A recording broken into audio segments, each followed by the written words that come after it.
Ma'am, हमारे principal साहब इसे जमी जमाई व्यवस्था कहते हैं और ये जो व्यवस्था है ये कभी खत्म नहीं होगी, हमेशा चलती रहेगी। Why do you say that? क्योंकि मैम कोई इसे बदलना ही नहीं चाहता। जिसके पास पावर है वो पावर कभी छोड़ना ही नहीं चाहता।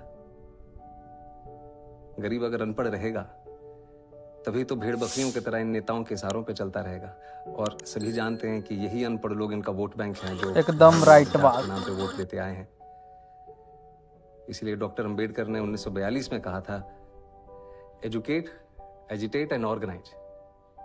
अब जनता अगर पढ़ लिख गई तो नेताओं के लिए बड़ी समस्या हो जाएगी। नहीं,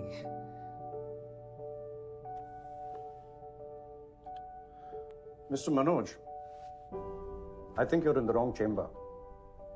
With such provocative statements, you should aim for a career in politics. Sorry sir, provocative उसका मतलब आप प्लीज हिंदी में समझा सकते हैं? आप बातें तो बहुत बड़ी बड़ी करते हैं, लेकिन सिंपल इंग्लिश भी नहीं समझ सकते। I don't think you fit in here. No sir, I do fit. Really? Yes sir. How? क्योंकि भाषा सिर्फ एक मीडियम है sir. That's just an excuse for you to cover your weakness. No sir. Mr. Sharma, you said you fit. Now convince me you fit.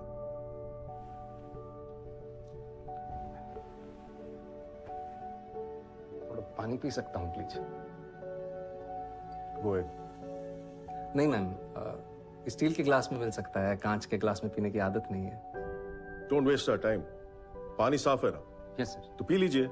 Glass से कुछ फर्क नहीं पड़ता। मैं भी तो वही कह रहा हूँ सर कि पानी साफ होना चाहिए बस, फिर चाहे वो स्टील के ग्लास में हो या कांच के। वैसे ही ऑफिसर साफ होना चाहिए, फिर चाहे वो इंग्लिश बोले या Hindi. That's just clever talk. We have a lot of IIM and IIT toppers. हम एक 12th फेल को क्यों सेलेक्ट करें? वो टॉपर जरूर हैं सर, पर उन्होंने वो सब नहीं देखा जो मैंने झेला है। उन्होंने गांव में 12th फेल मूवी आप लोग भी देखिए और अगर सीखिए। मुझे मौका मिलेगा तो मैं आपको आश्वासन देता हूं कि गांव के पूरे जिले में कहीं चीटिंग नहीं होगी, किसी का जुगाड़ वैध तरीके से जब्त नहीं किया जाएगा, कहीं घूसखोरी नहीं होगी। I will do better than them sir. Really? Yes sir. You really feel a 12th fail is better than an IIT topper? May be not better sir, but I am more deserving.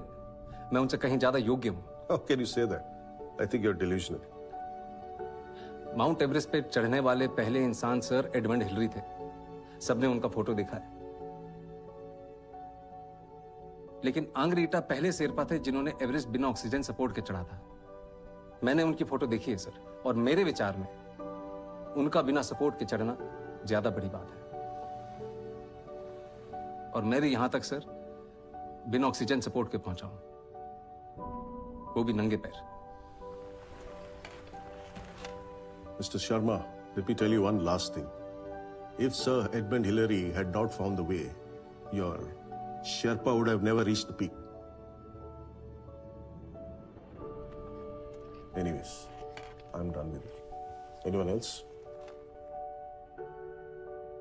ये आपका कौन सा attempt है? Last attempt है ma'am. और select नहीं हुए तो? कोई बात नहीं, हार नहीं मानूंगा, प्रार नहीं ठानूंगा, अपने लक्ष्य की प्राप्ति तक नहीं रुकूंगा मैं। लास्ट अटेम्प्ट है, लक्ष्य की प्राप्ति कैसे होगी? आईपीएस बनना लक्ष्य नहीं है मैम, लक्ष्य तो देश को सुधारना है। अगर मेरा सिलेक्शन नहीं होता है तो मैं गांव जाके टीचर बनूंगा और बच्चों को पढ़ाऊंगा कि चीटिंग छोड़नी होगी। और अगर वो उस उम्र में ये बात समझ जाएंगे तो जीवन में कभी चीटिंग नहीं करेंगे। और ये बात मुझे तब सूझी जब एक दिन नेहरू विहार की लाइट चली गई थी और मैं स्ट्रीट लैम्प के नीचे पड़ रहा था कि if I can not be the sun that lights up the earth, if I cannot be the sun that shines upon the earth, I can still be a lamp and light up my street. Good. Be a lamp. You may go now. Thank you, sir. Thank you, ma'am. Thank you.